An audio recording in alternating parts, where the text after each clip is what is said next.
Salut chers tous, aujourd'hui je voulais qu'on réfléchisse ensemble sur quelque chose. La Bible est tellement spécifique quant à toute chose. Mais aujourd'hui nous remarquons que chacun lit la Bible et a ses compréhensions. Est-ce que la Bible change-t-elle? Ou la parole de Dieu évolue-t-elle d'après la compréhension ou l'évolution de l'homme sur la terre? Parce que je pense que la Bible, c'est le seul livre qui s'actualise tout seul. Et c'est un livre qui est équilibré et qui s'adapte à chaque saison, à chaque époque et à chaque circonstance. La volonté de Dieu reste une et elle ne s'adapte pas aux besoins et aux désirata des hommes.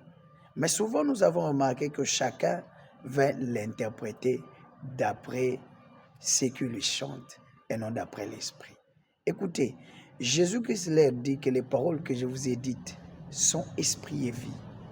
Or, lorsque nous lisons l'Écriture, nous lisons une lettre qui est écrite, mais la parole qui y est cachée, dans laquelle est caché l'esprit et la vie de l'Écriture, c'est ça dont nous avons besoin.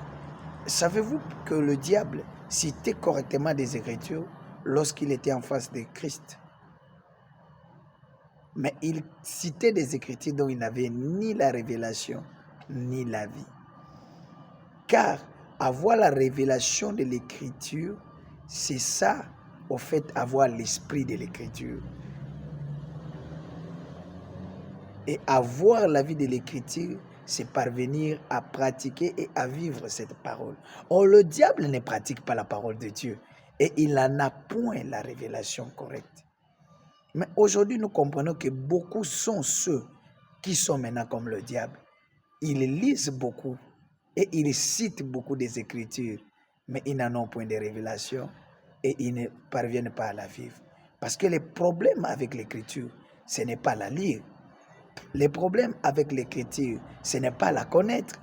Mais au fait, le problème de l'Écriture, c'est que l'Écriture tue. La lettre tue, mais c'est l'esprit qui vivifie. C'est-à-dire que c'est l'esprit qui peut donner vie. Ainsi, l'esprit qui donne vie, c'est la découverte de la parole ou de la pensée cachée dans l'Écriture. Écoutez, dans leur détresse, ils crièrent à l'Éternel. Il n'a pas envoyé un homme, il a envoyé la parole. La Bible dit qu'il les délivra de leurs angoisses et il envoya la parole et les guérit. C'est la parole peut te guérir. Elle peut te guérir du péché qui a gangréné ton âme et qui t'empêche d'avoir une relation correcte et conforme avec ton Créateur. Voilà pourquoi crois et reçois la parole de Dieu. Que Dieu te bénisse.